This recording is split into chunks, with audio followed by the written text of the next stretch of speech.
Ja, Here, heilig, heilig, heilig is U. Heilig, heilig, heilig. U alleen is waardig, Here. Here, dat U naam geheilig word in hierdie oggend. Here, ons kom om U lof en eer te besing, Here. U naam groot te maak, Here. U is ons bron van lewe. U is die lewe en die opstanding, Here. Here, word verheerlik in hierdie oggend. Ons rots, ons leidsman, ons raadsman, ons goeie herder, ons skild, ons God en ons koning, die een wat is, was en altyd sal wees. Here, U is onveranderlik. En wat 'n voorreg is dit om U te ken, Here. Wat 'n voorreg is dit om U te ken. My gebed in hierdie oggend is, Here, mag ons, mag U self aan ons openbaar op 'n nuwe manier, Here. Mag ons nog 'n stukkie van U leer ken in hierdie oggend, Here. Here, dit is ons main goal, doel in hierdie lewe, Here, is om U te ken, Here, en U aan te hou leer ken, Here, en U te soek, Here. En Here, dankie dat U vir ons in die skrif sê dat U trek nader aan hulle wat U nader, Here. Here, dankie dat ek weet, soos wat ons U soek, sal ons U vind, Here. Kom openbaar U self aan ons. In Jesus naam. Here, U alles gaan oor U, Here. Here, deur U is alles geskape, Here, en in U word alles bymekaar gehou, Here. Here, U is die bron van lewe. Here, U is ons bron van vrede en van vreugde,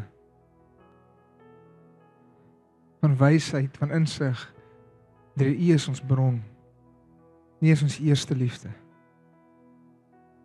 Here, mag ons nooit skuldig wees daaraan dat ons eerste liefde verloor, of dat dit koud raak teenoor U, Heer. U is ons God, U is ons koning,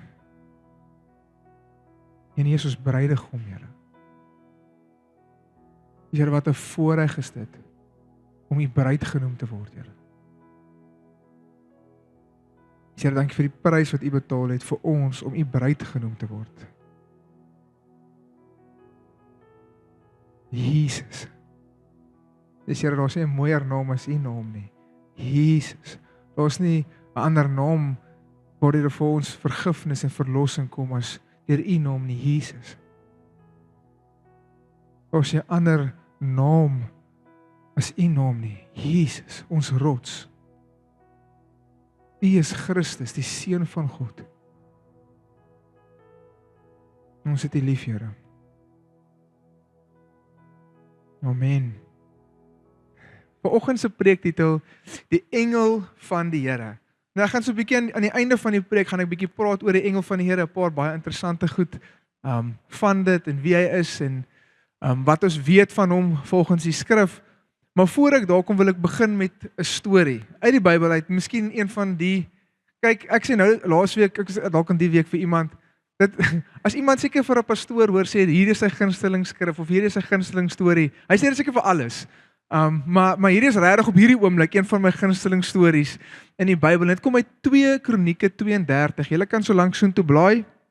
2 Kronieke 32. Dit is dan grootendeels waar ons gaan lees vandag en die storie wat ons nou gaan kyk vanoggend. Maar voor ek lees, wil ek eers agtergrond skep. Want die Bybel loop baie mooi kronologies en maklik om te volg tot en met koning Dawid en koning Salomo. Daarvanaf breek die koninkryke op. Dan hardloop daar amper 2 koninkryke parallel met mekaar. So dan raak dit so bietjie meer ingewikkeld en bietjie meer moeiliker om te volg. So ek gaan tot die beste van my vermoë vir jou die prentjie probeer skets en inkleer. Waar bevind ons onsself in die Bybel sodat dit makliker is vir ons almal om te verstaan. So net na Salomo, koning Dawid se seun, na hom het die koninkryk van Israel in 2 parte geskeur. Jou noordelike koninkryk waarvan 10 stamme deel was en jou suidelike koninkryk waarvan Juda dan nou deel was, en Juda was dan ook die hoofstam, en dit was ook in Jerusalem, was hulle hoofstad gewees, so Jerusalem het by hulle geval. En die konings na Salomo, baie min van hulle het die Here gedien. Baie min van hulle het goed gedoen en reg gedoen wat in die oë van die Here. En die Here het Babylon, en dan eers Assirië en Babylon later met Juda gebruik om sy oordeel oor hierdie nasies te bring, want hulle was ongehoorsaam teenoor God. So ons sien, ons skiep nou 'n hele paar konings en ons stel die storie op by koning Hizkia. Nou dit is redelik aan die einde van net voor Assirië kom, een van die grootste wêreldweermagte op daai oomblik van die wêreldkragte van sy tyd, het gekom en die noordelike koninkryk gevangene geneem. Net na 4 jaar na wat dit koning Hizkia op die ouderdom van 25 word hy koning van Juda, die onderste, die suidelike koninkryk. En 4 jaar in sy bewind kom Assirië en hulle neem die noordelike koninkryk gevangene en vat hulle weg. Hoekom? Ek gaan vir jou snaaks klink, maar dit was God se oordeel oor die noordelike koninkryk wat afgode gedien het en weggelewe het van God af. En hy het hulle teruggebring, dat woord gegaan het hulle almal gaan terugbring, maar dit was God se oordeel wat oor hulle gekom het, en Assirië was maar 'n tool, ongelowiges. Kyk, as jy dink die Here kan 'n reguit hou slaan met 'n kromstok, daar was 'n baie kromstok waarmee hy 'n reguit hou geslaan het, en hy gebruik 'n ongelowige nasie vir sy wil om te geskied. So dit gebeur in die 4de jaar van koning Hizkia, wat hy koning is. En ek wil net vir jou 'n prentjie skets. Hierdie Assirië was wrede mense gewees. As hulle 'n stad ingevaar het en geplunder het en vernietig het, dan sou jy, as jy na die tyd op die prentjie afgekom het, sou daar op stokke onthoofde mense wees, daar sal ore wees wat daar hang. Verstaan, dit is 'n regtige wrede nasie. Hoekom sê ek dit vir jou om jou uit te grous of iets? Nee, ek wil hê jy moet besef, die koning kom klop in jou deur en vra vir jou, gee jou vir jou goedjies nie.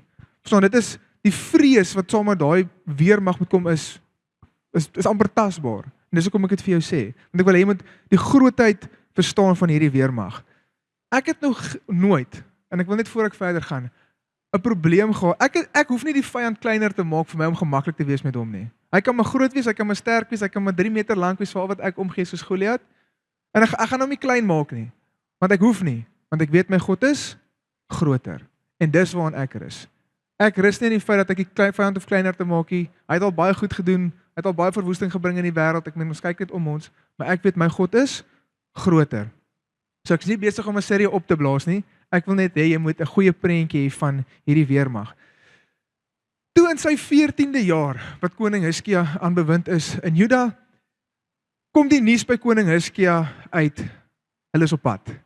Ons gaan julle stad en julle gebied kom oorneem, en wat hulle doen dan met die mense wat hulle in ballingskap wegvoer is, hulle sit jou nie by jou vriende of jou familie in areas in die res van die wêreld wat hulle oorgeneem het nie. Nee, hulle wil jou moreel, sielkundig breek, so hulle versprei jou oral weg van jou familie, weg van jou mense. So hierdie is 'n kommer in hierdie koning se hart, dat hierdie mense op pad is. En koning Hizkia was 'n regverdige man. Hierdie ou het gelewe geregtig, een van die min konings wat geregtig voor God gelewe het. Inteendeel, toe hy aan bewind kom, het hy na al die hoë plekke toe gegaan, waar die afgode gedien is, het hy dit afgebreek en dit tot niks gemaak. En hy het gesê, julle sal weer kom aanbid by in Jerusalem. Julle sal terugkom na die tempel toe. Dit is waar julle sal aanbid. Hy het die koperslang waarvan ons lees in Numeri, toe die slang, ek weet nie hoeveel van julle daai storie ken nie, die Israeliete moan oor die manna, kan jy dit glo? Jy hoef niks te doen nie, jy moet dit opstaan en gaan optel. Hulle moan oor die manna, en God stuur slange om hulle te pik, en sê al hoe hulle sal lewendig bly, is as hulle kyk na die koperslang, en hulle sal gered word. En toe gaan Israel, en hulle maak 'n afgod van hierdie koperslang. En Hizkia, soos wat van die vertaling sê, of dan nou Hizkia, gaan en hy breek hierdie afgod af, want hy wil dit terugbring na God toe. Inteendeel, tot en met sy tyd was dit amper 400 jaar, vandat hulle laas soos ons dit nou in Engels praat van Passover of dan nou Paasfees, is dit 400 jaar vandat hulle dit laas gevier het. Want Israel het weggedwaal van die Here af. En Hizkia is die een wat besluit, terwyl ek aan bewind is, gaan ons terugkom na die Here toe. En ek gaan weer wys hoe hierdie vir hom deurgekom het op die einde van die dag.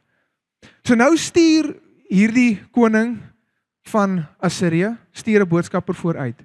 En hy kom mok vir Juda. Hy kom mok hulle koning, hy kom mok vir God. Hy sê, wie is julle God wat julle gaan red? Kyk, en hy nou gee hy die koning se CV, wil ek amper sê. Hy sê, kyk wat ons teen hierdie nasies gegaan, kyk wat ons teen hierdie koning gegaan, hierdie koning, hierdie God, en waar is hulle nou? Wie is jou koning, dat hy jou uit ons hand uit gaan red? Julle kan nie gered word nie. En dan skree hy nog kliphard en sê, hoorie, julle wat glo in Hizkia se, want Hizkia sê vir hulle, wees vol moed, soos ons vertrou op die Here sal vir ons deurkom. Hy sê, moenie na Hizkia glo nie, hy praat 'n klomp onsin.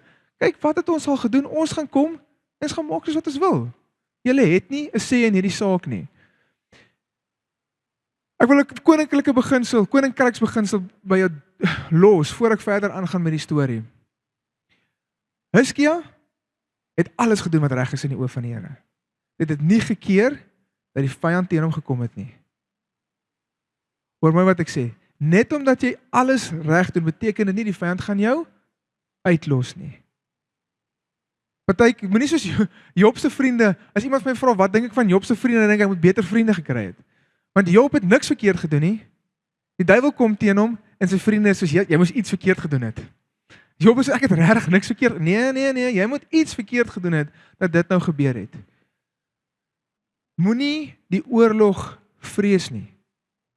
Ek dink baie keer as die oorlog kom, as die weerstand kom, dink ons soos, het ek iets verkeerd gedoen? Is die Here kwaad vir my? En ons begin vrees die oorlog, want ek meen, as jy dink die oorlog is van die Here af, dan gaan jy natuurlik begin vrees. En koning Hizkia, in Spreuke 21:31 sê, berei die perd voor vir oorlog, maar die oorwinning behoort aan die Here. En hy het hierdie gedoen, hy berei toe die stad voor vir die oorlog wat kom. Want hy het op die bank gaan sit en gesê, ek wag nou op die Here nie. Dus die Here moet nou maar net hierdie mense uitsort nie. Nee, hulle bou 'n ekstra muur, hulle maak die muur wat stikkend was op plekke, maak hulle reg, bou torings op die muur, hy maak wapens en skilde vir sy soldate, hy sê vir hulle, blok al die water toevoer om die stad, maak dit toe, sodat wanneer hulle ons kom beleer, het hulle nie water nie. So nou dink jy, okay, my Hendrike, hoe het Hizkia hulle water gehad? Hulle het 'n ondergrondse tonnel gegrawe van die bron af, wat in die stad ingekom het, sodat hulle nog steeds water het in Jerusalem. So rondom, terwyl hulle, want dit is hoe hulle baie keer oorlog gevoer het daai tyd, is hulle het 'n stad beleer, so hulle hoef nie eens in te kom nie. Op 'n stuk dood almal van honger en dors en hulle gee oor. Want hulle kan nie in en uit beweeg nie. So Hizkia, hulle grawe 'n tonnel onder die grond, sodat hulle nog steeds water het. En dit is tot vandag toe een van die gevorderdste argeologiese vindings wat plaasgevind het daai tyd, want hulle het van 2 verskillende rigtings af begin grawe, en die skrif sê hoe hulle pik teen pik geslaan het en mekaar onder die tonnel gekry het. So dis regtig 'n amazing ding wat Hizkia hulle gedoen het daai tyd. So hulle het water, en hulle is okay, hy berei nog steeds die perd oor vir oorlog. So wanneer die vyand kom, wanneer 'n situasie kom wat die vrees in jou injaag, soos trek jou skoene vas, en soos, Here, hoe kan ek voorberei vir hierdie? Wat kan ek uit my plek uit doen? Trek die Bybel nader, begin aanbid, begin doen net iets van jou kant af, maar weet die volgende, die oorwinning behoort aan God. En toe gaan Hizkia, want hy het nou al hierdie voorbereidings gedoen, so hy het almal het wapens, almal het skilde, toe gaan hy na Jesaja toe wat die profeet was. In daai tyd was Jesaja die profeet, en hy gaan vertel vir hom van hierdie situasie waarin hulle self bevind. Dit is nogal taamlik 'n penarie. En hy sê, en hy gee profetiese woord van hoe hierdie koning gaan teruggaan na sy eie land toe, die Here gaan hulle verlos, die Here gaan oorwinning bring vir hulle, en hoe hierdie koning gaan teruggaan na sy eie land toe, en hoe sy eie seuns hom gaan doodmaak met die swaard. Presies so gebeur. Maar daai klink nou baie anticlimactic, van hoe die koning gekom en toe hy weggegaan. Jesaja gee die woord van dat die Here die oorwinning sal bring. Daai nag, toe kom die engel van die Here en hy verslaan 185.000 Assiriaanse soldate in 'n oogwink. Daai oggend toe hulle wakker word, toe is dit net lyke. Hizkia het swaarde voorberei. Hulle het alles in hulle mag gedoen, maar hulle het nie 'n swaard gelig om daai oorwinning te kry nie. Die Here kom deur en hy bring vir die oorwinning. Ek wil vir julle lees in 2 Konings. 2 Konings 19. En in dieselfde nag het die engel van die Here uitgetrek en in die laar van die Assiriërs 185.000 verslaan. En toe hulle môre vroeg wil klaarmaak, was dit almal dooie liggame. En Sanherib, wat dan die koning was, het opgebreek en weggetrek en terug en in Ninive gebly. Toe hy hom neerbuig in die tempel van sy God, Nisrog, het sy seun Adramelech en Sareser hom met die swaard neergeslaan, maar hulle het ontvlug na die land Ararat en sy seun Esar-Edon het in sy plek koning geword. Daar is 'n paar goed wat ek vir in hierdie storie wil uitwys. Die koning, maar daar was 'n ander koning wat teen die noordelike koninkryk beklei het as teen Juda. Hoekom verloor Israel? Hulle het die noordelike koninkryk Israel genoem en hulle was dan na Juda. Hoekom verloor hulle? Hoekom het God nie op dieselfde manier vir hulle deurgekom as vir Hizkia nie? Want hulle het ongeregtig gelewe, wetenlik ongeregtig gelewe voor die oë van God. Afgode aanbid, gedoen dit wat boos was in die Here. Hoekom het hy vir Hizkia deurgekom? Want Hizkia het hom liefgehad. Hy was gehoorsaam aan God gewees. En dit is sy grootste, dis waar hy die geveg gewen het. Elke keer wanneer 'n versoeking kom om nee te sê. Ek doen dit nie hoekom? Want ek is lief vir my God. Vir ons is dit, ons is lief vir Jesus. Dis hoekom ons dit doen. Dit is hoekom daar deurbraak gekom het vir hom. En moenie 'n fout maak nie, Juda het ook 'n paar jaar daarna geval. Na hierdie toe kom Babylon. En hulle vat Juda weg in ballingskap. Hoekom? Gaan lees in Jeremia. Jeremia het 'n baie moeilike bediening gehad. Hulle noem hom the moaning of the crying prophet. Maar hy het vir hulle gesê, julle is besig met afgode, julle is besig om ver weg te wandel van die Here af. Julle moet terugkom, julle moet terugkom, julle moet terugkom. En hulle wou nie terugkom nie. En die Here gebruik weer die volgende wêreldmag om oordeel te bring oor sy volk. Ek wil vir jou sê, jy hoef nie so seer te fokus op die reus wat voor jou staan, soos wat jy moet fokus op jou God nie. Gaan kyk mooi hoe Dawid Goliat benader het. Daai het nie soos 'n ou geklink wat gefokus is op die reus of die uitdaging wat voor hom is nie. Nee, jy kom nie teen my nie. Jy kom teen my God. Totaal en al gefokus op sy God. Smith Wigglesworth sê die volgende, ek is besig om sy boek te lees. Baie stadig. Ek is 'n baie stadiger leser. Iemand het my die naam van die boek gevra, toe sê ek, dis die naam en jy sal nog voor my klaar wees. Want ek lees baie stadig. Maar hy sê op een stuk, Hizkia het in gebed gegaan, hoor. Hy het vir hom sy klere geskeur, hy het vir hom rou klere aangetrek en hy het in gebed ingegaan. Hy het nie net, hy het fisies voorberei, maar geestelik was hy voor die Here in gebed. En Smith sê die volgende, dat hy glo, dat baie van ons, want as ek vir jou regtig moet vra, glo jy dat die Here jou hoor? En as dit een ding om te sê, ja, ek glo hy hoor my, maar glo jy dat hy sal reageer op jou gebed? Dat dit wat jy bid, 'n verskil maak. Maar is een ding om te glo dat die Here jou hoor. Maar hy hoor my. Maar ek meen, vrouens sal sê, my mans hoor my ook, maar hulle luister nie regtig nie. Wat hoe al daai kan jy glo dat God jou werklik hoor en reageer op jou gebed? Maar hy sê hier is die ding. Ons glo nie dat hy ons reageer op ons gebed nie as gevolg van sonde. Hy sê as ons reg lewe voor God, as ons tot die beste van ons vermoë, wetenlik niks doen wat verkeerd is teenoor hom nie, dan kan ons met volle vertroue voor hom staan. Want ons staan rein voor hom. Ons kan nie dit doen nie wanneer ons wetenlik besig is om iets te koester. Sonde te koester, snaaks soos wat dit klink, jy gee hom nog kossies soos 'n troeteldier. Om dit te koester in jou lewe. Dis wanneer jy nie voor God kan staan met absolute selfvertroue nie. Ek sê vanoggend vir die diensspan, kom dit by my op. Want soos ek sê, dis een ding om te glo dat God jou hoor. Maar as jy reus voor jou staan, glo jy dat God regtig by jou is, dat jy bereid sal wees om tussen al die manne uit te staan en voor hom te gaan staan en nie jou lewe te vrees nie. Maar dat hy actually vir jou gaan deurkom om hierdie ding deur te trek.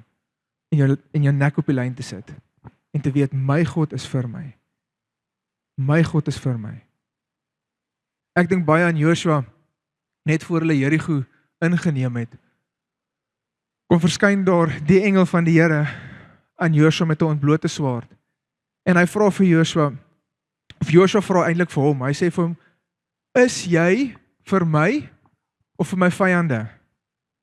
En wat is sy antwoord? Nee. Want sien, die vraag in hierdie lewe, het ek al agtergekom, is nie soos elke rugbyspan wat voor die tyd vir die Here bid, Here laat ons wen nie. Al die rugbyspannetjies bid, al die netbalspanne en cricketspanne voor 'n wedstryd bid ons almal, Here help ons. En dan dink ek altyd soos, maar hoe kies hy nou? Soos wat se span moet wen die dag? Die vraag is nie, Here, is U vir my nie. Die vraag is jy vir hom? Joshua, jy staan hier voor my vandag. Jy staan met die beloofde land. Die vraag is nie, is ek vir jou nie? Is jy vir my? Want as jy vir hom is, kan jy voor 'n reus gaan staan en jou vir jou lewe te vrees nie. Kan jy voor 'n vuur oond staan en sê, maak hom maar 7 keer warmer. Ek skrik hom nie. Daar's 'n leeukuil vir leeu's. Dis okay. Ek ken my God. Ek ken hom en ek kan op hom vertrou. Soos Hizkia vertrou het op die Here, want hy het reg gelewe voor God. Maak dit vir julle sin? Verstaan julle dit? Amen. Gehoorsaamheid voor God is 'n baie belangrike ding. Inteendeel, hy sê, dit is gehoorsaamheid is vir my beter as offers. Jy kan offers bring tot jy blou is, maar God soek ons gehoorsaamheid. En ek kan maar sê, ja, hoe sê ek het daar's hy sê ding, church lingo, wat noem hulle Christianese, dis die Christelike taal. Nee, die Here ken my hart. Ek sê, dit wat jy eintlik bang maak. dat hy jou hart ken. Nie jou bang maak, dis vrees nie, maar soos, vir jy kan niks van hom maar wegsteek nie. Hy weet wat in jou hart aangaan. Die goed en die sleg. En dis hoekom ons voor hom konstant moet kom soos Dawid en sê, Here, skep in my 'n rein hart. Dawid het nie alles reg gedoen nie. Maar wat het hy reg gedoen? Here, ek het gefouteer. Skep in my 'n rein hart. Skep in my 'n rein hart. Ek wil dit nie weer doen nie. Amen. So wie is die engel van die Here? Want ek net self my nota gou hier kry. Ek het dit per ongeluk toegemaak nou voor die diens. Daar's hy. So die engel van die Here sien jy net in die Ou Testament. Jy sien hom glad in die Nuwe Testament nie. En meeste skoliere, ek het nou vanoggend gelees te sê, maar nee, dis ek soos jy's verkeerd.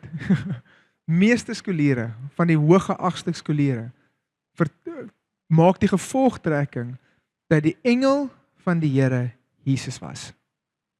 Jesus voor hy vlees geword het. En hoekom sê ons so? Hoekom kan ons met selfvertroue die aanname maak dat die engel van die Here, elke keer wanneer die engel van die Here verskyn in die Ou Testament, was dit Jesus gewees? En hoekom verskyn hy nie in die Nuwe Testament as die engel van die Here nie? Want hy het nou gekom. Jesus was gebore deur Maria. Hy het vlees geword, dood gegaan en opgestaan en hy is nou in sy verheerlikte liggaam. Hy is nou geopenbaar as Jesus. Jesus was eers van die Nuwe Testament af, né? Jy moet onthou, hy het hom Jesus genoem in die Ou Testament nie. Dit was die engel van die Here in die Ou Testament. En hoekom sê ek so? Want toe Hagar wegtrek van Abraham af, toe sy swanger is met Ismael, toe sê die engel van die Here vir ek sal jou 'n groot nasie maak deur Ismael. Net die Here kan so 'n opdrag uitvoer. Net die Here het die autoriteit om so iets te sê. Toe Abraham vir Isak offer, verskyn die engel van die Here aan hom en hy sê vir hom, jy het niks van my teruggehou nie. ek weet nou dat jy my bo alles lief het. Die Here van die engel praat met autoriteit, soos wat net God kan praat. Net God. En ons skrif wat sê, dat God se naam in die engel van die Here is, wat weer eens verwys na dat hy die identiteit van Jahwe, soos hulle hom sou ken, dra. So hy het sy naam, hy tree op soos hy, en dan sien ons dat hy optree as 'n boodskapper, want hy gaan na Samson se ouers toe, om te sê van Samson en hoe hulle hom moet grootmaak, en dat hy die Nazareense vas moes doen. So dit wys ook vir ons dat hy 'n aparte wese is van die Vader. Volg julle dit? Sy het autoriteit, die naam van God, en hy is 'n aparte wese. Die engel van die Here was Jesus. Amen. So hoekom het ek vanoggend gevoel om met jou te praat oor die engel van die Here? Want ek wil hê jy moet sien, so die Ou Testament het so baie waarde vir ons. Net omdat ons in die nuwe verbond is, beteken dit nie dat daar verskriklik baie is wat ons van God en sy karakter kan leer in die Ou Testament nie. Wat leer ek van God in die Ou Testament? Hoe betrokke hy werklik in ons sake wil wees? Hoe hy bonatuurlik kan optree in 'n oomblik wanneer ek hom nodig het en wanneer ek uitroep na hom. En ek kan dit nog steeds in die Nuwe Testament doen. Ek dink so baie keer raak ons gemaklik omdat ons die weet en as gevolg van baie vrae, dan raak ons gemaklik met die natuurlike. En ons sukkel om God te vertrou vir die bonatuurlike. Ons dink nie altyd, ons voel nie altyd dat hy kan optree in 'n oomblik soos wat hy met Hizkia opgetree het om deur te kom vir ons. Nee, hy gaan my net nou rustig maak. Hy gaan my nou net vrede gee in my hart. Ons glo nie meer dat hy die situasie kan omdraai nie. Ek dink werklik so. Ek lees daai boek, soos ek sê, Smith se boek. Hy sê hy bid vir 'n vrou. Dis sy geestelike mentor gewees, die ou. En dis sy vrou se laaste dag, die dokter sê sy gaan nie deur die nag kom nie. En nou hoor hy hoe hierdie ou en 'n ander ou bid vir die vrou. Jesus Here, gee haar net soos vrede, dat sy net sonder pyn gaan. En jou Here wees met die familie. En Smith dink by homself, wat bid jy? En ek dink baie keer vind ons onsself sonder dat ons dit weet op daai plek. Want ons kry nie altyd die antwoorde nie, dit werk altyd uit soos dit gesê het, en dan sê Here, gee my net vrede met hoe dit is. Here, laat hierdie net rustig uitspeel. In plaas van, Jesus Here, nee, ek vertrou U. U is almagtig, U is bonatuurlik. U sê in die skrif dat dit wat vir mens onmoontlik is vir U moontlik. Here, die skrif sê vir my dat die krag van 'n geregverdige dra baie krag, Here. Jesus Here, daar waar ek gesondig het en ek jammer, Here, maar ek kom in lyn met die koninkryk nou. En ek bid U wil oor hierdie situasie. En dan moet dit jou 1 dag vat, 2 dag vat, weke vat, maande vat. Maar ek wil ons aanmoedig na 'n plek toe waar ons werklik nie meer die natuurlike so maklik sal aanvaar nie. Of dit siekte is, of dit finansiële deurbraak is, of dit wysheid oor 'n saak is, wat ook al die berg is of die uitdaging is wat voor jou staan, om te weet dat die engel van die Here van die leerskare is vir jou. Want ek glo jy sit vanoggend hier nie omdat jy soos vir jouself hier sit nie. Ons sit hier want ons wil hom ken. Ons sit hier want ons wil hom aanbid. En solank as wat ons hom aanbid en onsself kleef van hom en een maak met hom, is hy vir jou. Is die een wat in jou is groter as die een wat in die wêreld is. En lees die Ou Testament, sien hoe God fisies opgedaag het en begin vertrou hom dat hy dit ook in jou lewe kan doen. Dat as jy voor 'n fisiese onmoontlike situasie sit. Hier is die snaakse ding. Dink gou hier aan. Die Israeliete volg 'n vuurkolom en 'n wolkkolom, né? Hulle het geloop waar God gesê het. Hulle moet loop, né? Soos hulle het op hulle eie geloop. Hulle het nie verdwaal en toe eindig hulle voor die see en o, vrek, ons het die verkeerde afrit gevat, hè? God lei hulle in 'n situasie in van oh no. Oh no, miskien keer hy val. Oh no. Met die Egiptenare agter hom. Wat nou, Here? En hy het fisies die Skelfsee oopgebreek. En die skrif sê hulle het op droë grond deurgeloop. Droë grond. So nie net split die see nie. Die grond was droog, want ek kan nogal dink dat ons modderig gewees het of sander, ek weet nie, nat, ongemaklik met 'n paar miljoen mense wat jy daar deur moes trek, amper 3 miljoen mense wat daar deur moes loop. En dis droë grond wat dit daar deurloop. Ek wonder altyd hoe dit moes gelyk het. Ek het hierdie prentjie van die akwarium. Weet as jy verbystap en jy sien die vissies, hoe hulle swem, droë grond. Dit was nogal iets gewees om te beleef. Kyk, die wêreld wil vir ons sê dat God het dit nie regtig gedoen nie. Hy het nie die see oopgebreek nie. Nee, van die ouens sê, ja, daar's 'n sekere tyd van die jaar waar die Schelfsee baie vlak raak omtrent so kniediepte. Sê ek vir hom, okay, maar great. Dit beteken die Egiptenaar kon dan baie sleg swem, wat dan ook 'n wonderwerk was, as hulle almal verdrink het in kniediepte water. Nee, God het daai see oopgedroog want hulle het op droë grond deurgeloop. God het fisies deurgekom vir hulle. En ek wil regtig ons almal aanmoedig, vir my insluitlik, dat ons sal begin soek vir die bonatuurlike. Wil jy aanmoedig om geregtig voor hom te lewe? Breek daai hoë altare af. Dis die snaakse ding, die koning van Assirië kom mok hom en sê, "Ja, kyk hoe breek julle al die afgode of al die gode," want hulle dink mos nou al die gode. Ja, hy is besig om al die gode af te breek. Eintlik is hy besig om hulle terug te bring na die regte God toe. Ons hoë plekke waar ons dalk nog moet afbreek. So dit is tot die beste van ons vermoë in die lig saam met hom kan stap. En uit daai plek uit mag jy met volle selfvertroue glo dat God sal deurkom vir jou. Amen. Maak dit veel sin. Ek hoop dit het vir julle gestig soos wat hierdie woord vir my gestig het. Dit is soos my gunsteling preek sover. Almal is 185.000 soldate. Hoe baie is dit? In 'n aand, in 'n oogwink. En ek glo hy kan dit doen, want as sien in Openbaring gaan hy dit weer doen. Die ridder op die wit perd gaan kom. En sy weermag saam met hom in linne klere sien ons glo hy gelowiges wat saam met hom gaan uitvaar, maar hulle gaan nie beklei nie. Hy gaan in 'n oogwink daai weermag weer plaatslaan. Want hy is God. Amen. Amen. Here, U is goed. U is getrou. U is ons hoop. 'n Vaste hoop, Here. U is ons rots. U is ons bron van lewe. U is vir ons 'n veilige vesting. Onder U vlerk, Here, is ons veilig. U is vir ons 'n sterk toring. U is ons lig. Jesus. Ons kleef U aan, Here. Ons God, ons koning. En ons bruidegom. Ons vriend. Here, dankie dat U ons 'n vriend noem, Here. Wat 'n voorreg is dit, Here. Dit is 'n absolute voorreg. Here, ek sien elke persoon wat hier vanoggend was, Here. Here, ek sien hulle ingaan, hulle uitgaan. Mag hulle week voorspoedig wees, Here. Here, mag dit waar hulle hande sit, mag dit vrug, veel vrug opbring, Here. Here, en mag U verheerlik word deur hulle aksies, hulle dade, hulle woorde. In Jesus naam.